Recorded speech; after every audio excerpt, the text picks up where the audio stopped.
Welcome एक दोस्तों, क्या हाल है आप सबका। मैं उम्मीद करता हूं कि यार आप सब खैरियत से होंगे। तो भाई साहब, थ्रिल, सस्पेंस, कमाल के twist and turns, emotions, action and comedy से भरपूर विजय थलापति की film the greatest of all time theatres के अंदर रिलीज हो चुकी है। अब सबसे पहले इस फिल्म के अंदर जो टॉप नोच कमाल की अच्छी अच्छी चीजें हैं मैं आपको वो बताने वाला हूं। उसके बाद जो इस फिल्म में नेगेटिव चीजें थी मैं आपको वो बताऊंगा, और लास्ट में मैं आपको बताऊंगा कि भाई किस ऑडियंस के लिए ये फिल्म है और किस ऑडियंस के लिए नहीं है, किनको देखनी चाहिए किनको नहीं देखनी चाहिए। तो सबसे पहले गाइस हम स्टार्ट करेंगे फिल्म की पॉजिटिव बातों की कि क्या गाइस कमाल की चीजें हैं। और नंबर 1 पर तो ऑफ कोर्स मैं रखूंगा भाई विजय थलापति की परफॉर्मेंस। एक बार फिर से इस बंदे ने प्रूव किया है कि भाई ये ऐसी ही टॉप नोच स्टार नहीं है, ऐसी ही भाई साहब पब्लिक इस पर नहीं मरती।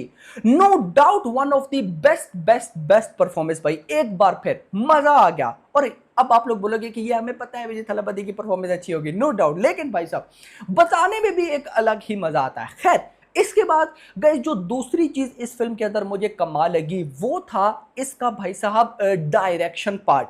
देखो, इस फिल्म की जो कहानी है ना, मैं उसको न्यू नहीं बोलूंगा, ये यूनिक नहीं बोलूंगा।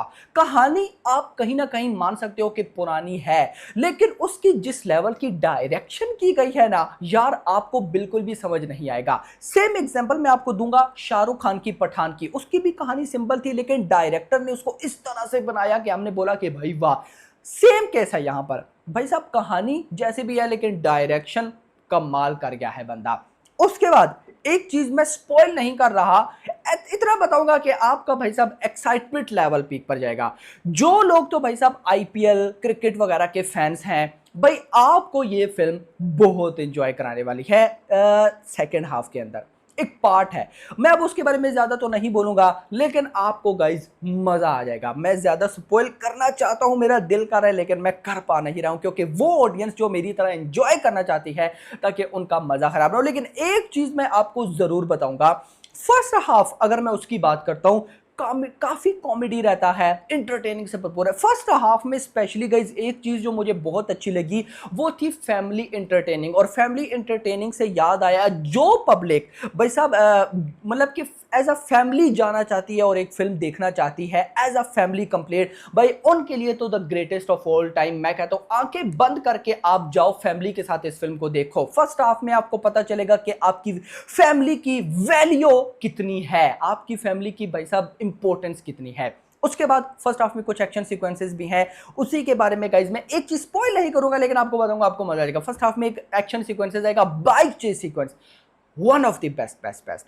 उसके बाद भाई साहब जो चीज मुझे बहुत अच्छी लगी, जिसको मैं 5 आउट ऑफ 5 दूंगा, 10 आउट ऑफ 10 दूंगा, अगर 100 स्टार है तो 100 आउट ऑफ 100 दूंगा, और वो चीज है इस फिल्म का इंटरवल। मुझे काफी लॉन्ग टाइम के बाद किसी फिल्म के क्लाइमैक्स से ज्यादा उसका इंटरवल अच्छा लगा है। यार आप ना फर्स्ट हाफ देख रहे होते हो, फर्स्ट हाफ में एंटरटेनमेंट, एक्शन, इमोशन, फैमिली सब कुछ चल रहा होता है, लेकिन इंटरवल में आकर एक ऐसा भाई साहब आता है ट्विस्ट, जिसको देकर आपके हो जाते हैं, मैं अब क्या बोलूं, होश उड़ जाएंगे। आप क्या बोलोगे कि भाई ये तो कैसे हो गया, किस तरह से हो गया। और वो इतने कमाल का ट्विस्ट था कि उसके बाद फर्स्ट हाफ जैसी एंड होता है इंटरवल के बाद, आप बोलते हो हटाओ ब्रेक को भाई, सेकंड हाफ दिखाओ जल्दी से, क्या आगे क्या होने वाला है। आपके अंदर आगे जानने की जो इच्छा है वो कमाल लेवल की बढ़ जाती है। तो गाइस ये कुछ चीजें थी जो कि इस फिल्म अच्छा, एक और चीज मैं यहां पर जरूर डिस्कस करना चाहूंगा जो कि मुझसे मिस ना हो जाए, इस फिल्म का प्लॉट के बारे में मैंने बात ही नहीं की।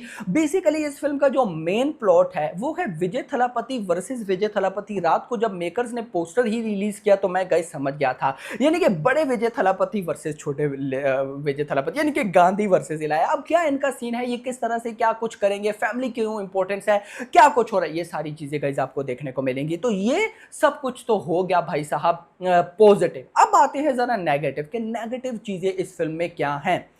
नंबर 1 पर जो नेगेटिव चीज है, जो अगर ना होती तो कमाल हो जाता है, वो है इस फिल्म की ड्यूरेशन। 3 घंटे ड्यूरेशन है मेरे अकॉर्डिंग, 2.5 आवर, 2.5 घंटे से ज्यादा इस फिल्म की ड्यूरेशन नहीं बनती मेरा भाई।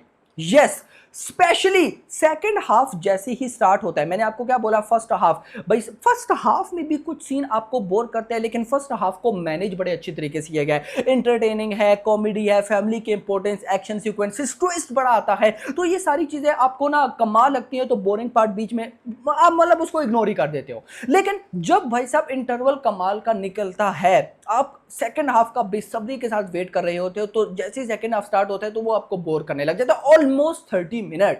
तो गाइज वो चीज आई थिंक सो मैं बोलता हूं नहीं होनी चाहिए थी। अगर वो कट कर देते, इसको थोड़ा सा फास्ट पेस करते, तो ये बहुत टॉप नॉच निकलती। इवन के एक चीज जो कि गाइज मैंने बोली थी अपने ट्रेलर रिव्यू के अंदर भी कि ये चीज मार दे सकती है, और उस चीज ने मार दी है, जिसको लेकर मैं कहता हूं कि वो चीज तो हर फिल्म में 100% होनी चाहिए, और वो है इस फिल्म का म्यूजिक प्लस बीजीएम। सिर्फ बीजीएम भी नहीं ना मेरा भाई, म्यूजिक प्लस बीजीएम। अगर मैं बीजीएम की बात करूं, भाई सब एवरेज बीजीएम रहा है यार, इतनी कमाल की फिल्म, कहानी, डायरेक्शन, सब कुछ, एक्शन सीक्वेंसेस कमाल यार, भाई बीजीएम तो तगड़ा बनाओ।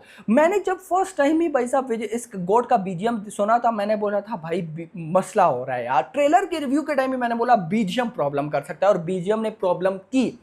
उस तरह का बीजीएम एंगेज ही नहीं भाई साहब, इमोशन फैमिली की टाइम पे जहां पर उस लेवल का बीजीएम चाहिए यार, फैमिली को छोड़ो, ट्विस्ट एंड टर्न या थ्रिल सस्पेंस या एक्शन के टाइम आपको ऐसा बीजीएम चाहिए होता है कि आप हिल जाओ एक दफा, यानी कि गूज़बम्स आ जाए, बन जाओ, लेकिन वो चीजें नहीं हो पाती हैं। ये तो विजय थलापति की परफॉर्मेंसेस, उन कैरेक्टर्स की परफॉर्मेंसेस ही भाई साहब इतनी कमाल थी कि आप बंदे रहते हो, डायरेक्शन अच्छी थी, नहीं तो बीजीएम वाला पोर्शन मुझे बिल्कुल अच्छा नहीं लगा। इवन कि बीजीएम नहीं, म्यूजिक भी भाई, इस फिल्म के गाने तक अच्छे नहीं हैं। तो ये चीजें गाइस मेरे मेरे अकॉर्डिंग बहुत नेगेटिव इंपैक्ट छोड़ रही हैं इस फिल्म पर, जो कि नहीं होने चाहिए थी। इसके बाद गाइस एक चीज जो मैं बोलूंगा कि आई थिंक सो अगर वो ना होती तो कुछ, बल्कि वो ना होती नहीं, वो होती तो कुछ बेटर हो सकता था। वो थे भाई साहब इस फिल्म की कलर ग्रेडिंग एंड वीएफएक्स। देखो मुझे ऐसा लगता है कि उनको और बेटर किया जा सकता था। अब आपका इस बारे में क्या कहना है, कमेंट सेक्शन के अंदर बताइएगा। अब ये फिल्म किन लोगों के लिए है और किन लोगों के लिए नहीं है। देखो आप में से वो पब्लिक जो जिनको एक अच्छी फिल्म देखनी है, फर्क नहीं पड़ता कि फिल्म का बीजीएम कैसा, नहीं, उनको एक अच्छी फिल्म चाहिए, क्योंकि गोट एक अच्छी फिल्म है, इसको मैं बुरी फिल्म नहीं बोलूंगा। ये वो चीजें हैं जिनको हम इग्नोर कर सकते हैं। हम इग्नोर किन चीजों को नहीं कर सकते, कैरेक्टर की परफॉर्मेंसेस फारिग हो, कहानी फारिग हो, नहीं, वो दोनों चीजें कमाल हैं। तो अगर आप एक अच्छी मूवी की तलाश में हैं तो आप गोट को देख सकते हैं। दूसरा, फैमिली ऑडियंस, भाई अगर आप फैमिली के साथ देखना चाहते हो, दोस्तों के साथ देखना चाहते हो, भाई इस फिल्म को मिस मत करना, आपको ये बहुत एंजॉय कराएगी। उसके बाद भाई साहब किस ऑडियंस के लिए ये फिल्म नहीं है, अगर आप प्रो लेवल ऑडियंस हो, आप हर एक एक चीज, छोटी सी छोटी चीज नोट करते हो, आपको सिर्फ कैरेक्टर की परफॉर्मेंसेस नहीं, आपको भाई साहब बीजीएम भी अच्छा चाहिए, आपको गाने भी अच्छे चाहिए, तो भाई फिर ये फिल्म क्या पता आपको। और इवन के वो पब्लिक जो कि बिल्कुल फास्ट पेस फिल्म देखना पसंद करते हैं कि आओ भाई साहब टू द पॉइंट, बात खत्म, उनके लिए ये फिल्म नहीं है। यस, कौन लोग अब भाई साहब गोट देख चुके हैं मुझे कमेंट सेक्शन के अंदर जरूर बताइएगा। वीडियो को लाइक करना, चैनल को सब्सक्राइब करना, और अगली आ रही है। Thanks for watching.